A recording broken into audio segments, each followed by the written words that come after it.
tubaze emirimu gye mukola tubeesize tuwa amawulire mu ngeri ey'obwenkanya mu kaseera kano ekyo kibasaba ate nga mbeebaza sofa byonna gye mutukolera era tusiima kakati bannange nze nambuze naye amanya gange seti yago bampita bakireke nambuze biti ndi mutuuze mu kibuga kino Mukono era nze mubaka wa palamenti aliko ate era mubaka wa palamenti agenda okuddako ekibiina kyange kyansunsula nekinzisaamu obwesige nate nziremu nkulembera olutabaalo mu kibuga kino ekya Mukono municipality naye nekimpa n'obwesige obulala ate nkulemberemu bannange bwe tuli mu bbendobendo lino erya Mukono district ne Greater Mukono okutwaliza awamu okulaba nti ebifo byonna 15 ebiri mu area eno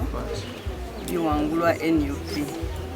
Omulimu guno tuguddamu mulundi gwakubiri mu 2021 batwesigisa obuvunaanyizibwa bwe bumu era netusobola okuddayo nga tuwangudde ebifo ebisinga obungi twalemwako bitono naye ate kati ndi mugumu nti n'ebyo omulundi guli bye tukyatwala n'omulundi guno tujja kubitwala wano mu disitulikiti y'e Mukono twatwalako ebitundu 4 ekayunga batubba ne twasobola okufunayo independentally leaning gye tuli ate kati nga yeyakutte ne kaadi mukulu Nsanja Mukono South watwalawo bannaffe aba DP ne ku luno tumaliridde nawo okutwalawo oluvannyuma lw'aba DP okola endagaano n'NRM ne bagamba nti bali ku sayidi y'emu era mu lulu lwabwe tubadde tubasuubira bonna kuteeka nkumbi yaabwe mu baasi bagire wamu wano kubanga bebamu so kati ebifo ebyo nakwedde bamubba bubbi omuntu yakkiriza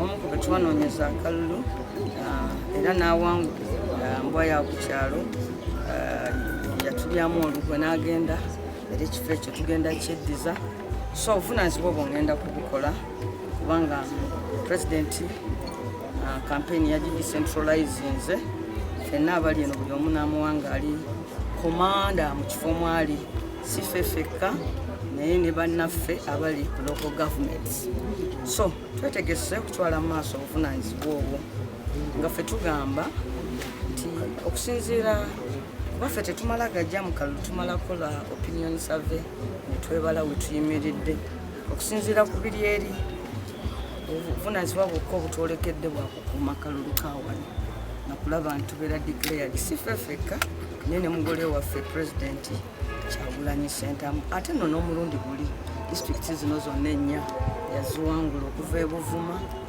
mbadde Buvuma simukoonyeeko Buvuma tulinako ekifo kimu naye n'ekyokubiri ku luno nakyo tumaliridde okukireeta so disitulikiti zino zonna pulezidenti waffe yaziwangula n'omulundi guno agenda ziwangula onolenda ati this time agenda ziwangula waggulu nnyo ababaka ba palamenti ab'NUP bagenda kuwangula kubanga bannayuganda manvuuli ate bagiyize nnyo n'okusingawo n'ekigendererwa bakimanyi akalulu keyawuddemu kali mu sayidi 2 eyaba agende nga yefe n'eyaba abeewo naye nga bagamba abeewo bagamba nti enguudo embi zisigale bwe zityo amalwaliro gasigale bwe gatyo okusoma kw'abaana kati abaana tebasomye ttaamu namba obutasasula basomesa nti bisigale bwe bityo naye nga ffe tugamba nti tulina ensonga 14 zetuyise priority areas 11 nga tugamba nti twagala tukyuse ebintu ebyo 11 tubikole mu Uganda twewe Uganda empya era nze omulimu gwange mwangu mu campaigningira eyo manifesto luno tewaliwo byakunoonya byakwogera nti banange mwandaba egindi fena tulina ebiragiro bikakali ku campaigningira ku manifesto ya pulezidenti gye yatongoza manifesto yaffe kyova olaba n'ebipande byange ebimu si bipande bya kifaananyi kyange naye bipande bya manifesto yaffe so bwetyo bwe tuze tuli basanyufu nti abantu batuwagidde singa akalulu kabadde kagenda kukubwa leero nga bakakuba be babadde mu tawuni y'e Mukono tubadde tugenda kutusula tulangiriddwa so okugyako abantu emputtu naye ekintu bakiraba bulabi ab'NRM bakuŋŋaana mu kamyufu kaabwe abalonzi bali 13 omu nafunako 12 omulala 13 bombi bakomyewo so tetulina kye tubagaza babadde n'obululu bwabwe obwe 13 wadde tumanyi nti okuva olwo tuusa kati ate bwetoddeko n'abangi kuba bazze ewaffe so kati ffe tulina wano obululu bwaffe mitwalo dda kye bamulowooleza njagala kubulyozaayoza kibiina kyange nti omuntu bwe kyammye tiketi ya district naye yajemye naye yennyini yakkiriza nti tasaana kubeera MP wa district era neyeewanulayo sekitegeeza nti nno ekibiina kyejjeereza kubanga singa yabadde akakasa nti district agisobola ogiwangula era yaligizeeko naye yennyini bwe yatuuse okwewa tiketi yemye nagamba nti sisobola district sigisobola kati munnange ekibiina kiyozaayoza kakati wano wazze walungi tujja kumulera bulungi era tugenze mu kalulu kano nga tetulina kutuvuganya tuze mu kalulu kano kunyweza bulungi bwaffe bwe twatuukako edda zitukwatisa amateeka balabyeko leero nga tujja mu kkubo nga tuli bangi nnyo naye nga tusobola kutambulira ebbali ebidduka ne bisigala nga bitambula so bwetyo bwe tugenda okgenda tujja kubasaba twegatteko nga tuli ku campaign trail ebisinga obungi netujja okubyogerera tunalabongogyeko enteekateeka kuba tulina abato bangi nti ekifo ky'obubaka bwa parliament tekiri local. This is not a local election, it's a national election. Tetulonda local leader, tulonda national leader. Bameya bajja kujja boogere ku ky'okukola amakubo ne chairman wa 5 ne ba councillors nga bwe banaabirira nti nja kuyola ebisaaniiko nja kwera ku yakola ki so omulimu ogwange guli ogwo kulaba nga Mukono municipality efuna omugabo gwayo mu parliament kubanga Mukono municipality is a self accounting body efuna sente directly from the consolidated fund sente tuzifunye tu tezibiddwa ekirala eri abantu b'e Mukono justice obwenkanya wazzeewo omuze omubi ogw'abantu okulowooza nti abanaku tebalina mugabo mu bibuga nti abantu buli bwe balowooza okulongoosa ebibuga amaaso gabagukira ku baavu nga balowo midwives nga tekyabawa mirimu nengenda mu parliament nendifendinga nti bazzeewo ba midwives bali bamaze emyaka 3 mu gavumenti tekyali recruitinga era ng'abe bajjeewo instead nga recruitingamu ba comprehensive nurses bwe nawangula that debate police n'ekyuka that very year the government recruited 5,000 midwives nefe Mukono baatuwaako babiri abalala bagenda mu Uganda bwe natandika ekintu ekitono ng'ekyokuddiza fixed jam proposal bwe yayitamu World Bank n'egigula ebenefiting kati municipalities 9 in fact ffe olw'okuba nti nabali ku district batukolera sitima ne batateekawo district service commission ne sente zaffe wano zirabirirwa kira yerabirira okola emirimu gya World Bank e Mukono just because nti no district service commission teyateekebwawo tufune abakozi abatongole wano waffe in fact singa sinze nali nkoze proposal bali bagenda nakutujjako sente ezo tuleme ku benefitinga because tetwalina bakozi kyova olaba kyekibiina kyange ekimu ku nkyukakyuka bye zaakoze kwe kukola enkyukakyuka ku LC5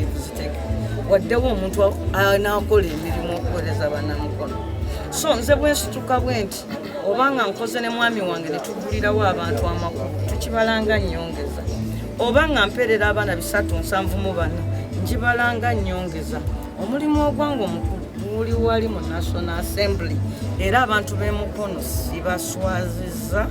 They have a class A legislator, national in character, ebiteeso ebya parliament mbimanyi ebintu byogabe sowaani abakansala babimalanga ogwo si mulimu gwa mbaka waki wa parliament era mbasaba munneegatteko.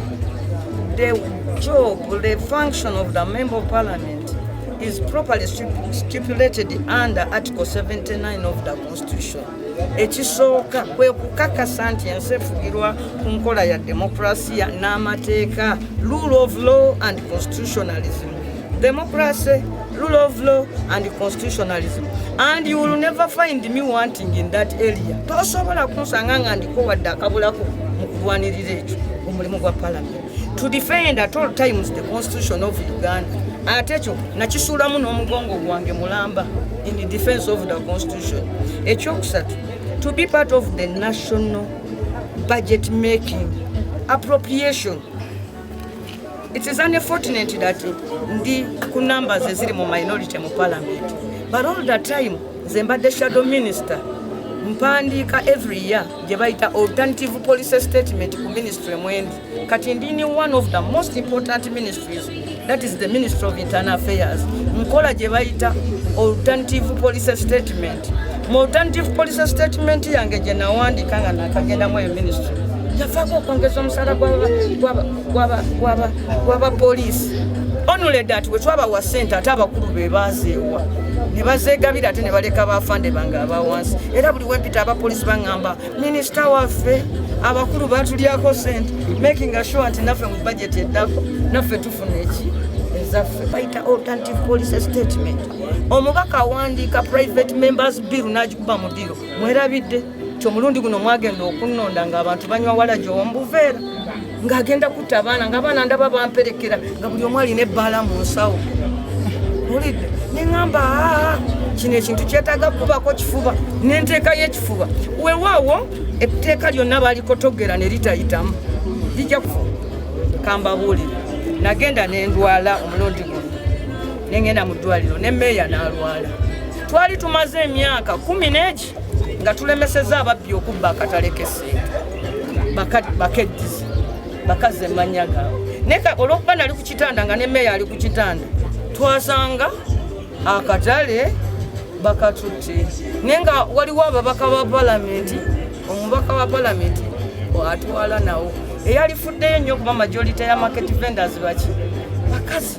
Nasanga abantu bange ku makubo we bakola because nkyembagamba nti we should stand in defense of the urban poor. Abantu abo mulaba ba street vendors si babi ne munsi zikulaakulanye babeerayo.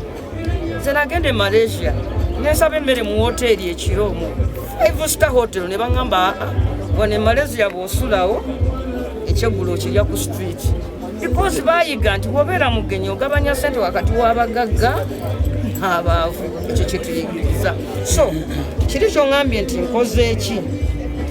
This is a process ey'okulwanirira obwenkanya mu ggwanga lyaffe era tetuswaza abantu ba mukono tukikoze. Ekibiina kyaffe kikambwe mutulaba ku bantu 5 ekyasimba wano emukono kyaddiza akaaba 2 kaadi nze ne Abdallah Kiwanuka. Era bwonna otusanga ojasanga nga tubadde tukola omulimu ogw'amaanyi mu palamenti. So singa era mbadde sikola bulungi singa kaadi sigirina nkasuka eri amayinja. Kati bw'ojja n'oyimirira wano nange tegakuba consistently eri gye nkasuka amayinja kasita osala n'odda eri era gajja kukuba. So nze ndi just consistent. Sirina bwakabaka bwenzimbye wano, sirina in fact nina abantu bangi nnyo benjagala wano nga nfiira nako abatafunye na kaadi. Naye ekikulu kiri kimu, abantu b'emukono be balina obuyinza. Nze ndi just ku sayidi yaabwe era bannange awo bwe babeera ku sayidi y'abantu bansangayo ne tutambula ffenna. Bwe bagivaako ebyo bye muwulira bagenda boogera. Ekirala tukamaliriza nagenda mu palamenti omulimu guno teguliiko kkomo. Sikyusanga tteeka lyonna nti nsigaleyo naye nno bannange ate tekitegeeza nti ndifiirayo. At the right time era nja kuvaayo. Naye ku ssaawa eno abantu abali myaka gyange bwe twabadde tulwanirira eddembe bangi batuliddemu olukwe. It is just a few of us. Ebitundu ebisinga byonna birina new people. Naye omanyi buli kintu kibana kye bayita institutional memory nti no system ennungi. You retain some, you retire some, you recruit some. That is a health system. There is no health system where you retire all and every time you start afresh. Era ndowooza Kyagulanyi kye yakoze. You retired 3 and retained 2. The get our share from the national budget. And two, I carry out oversight to see that there is value for money. Whatever else I do, even when it is benefiting Mukono municipality, it must be a national cause. I don't go to parliament to discuss things from Ndao as an area. That, you know, in Ndao, my people don't have water. It is very important. But I talk about it at a policy level. So for me, I discuss issues at policy level. And you never find me wanting in that area. The job of an MP is properly stipulated in Article 79 of the Constitution that provides that one, our job is to ensure that the country is led democratically and that there is constitutionalism and the rule of law. There we have done our best. I don't think that anybody can complain that Nambos has not done that job. Two, it's appropriation. When it comes to the budget making process, how do you participate? Which areas do you support? I don't necessarily need to come and say, you see, I want 2 midwives in Mukono. I go and change the policy. It benefits everybody in the country, but eventually Mukono will benefit. Look here, during Ibaka Luba's time, what is called Mukono General Hospital today was called Mukono Dispensary. Don't you see the difference? People can even forget what I've been doing. Most of the roads here were Maramu roads, including the road from Seta to Namugongo. But it did not come by its own. I discovered that the government was spending 3 billion shillings annually on maintenance of that road. So I went to Parliament and convinced the Speaker that how can we spend 3 billion maintaining a Maramu road? Moreover, a tourist road, a very important road that goes to Namugongo. The Speaker agreed with me and we changed that money from maintenance to road construction. So surely, if I more things some MPs do, I do them also. But for me, I don't hype it because that's not my primary responsibility. Like I have a bursary scheme now, taking care of 374 children. I don't parade them around. Yes, we are assisting.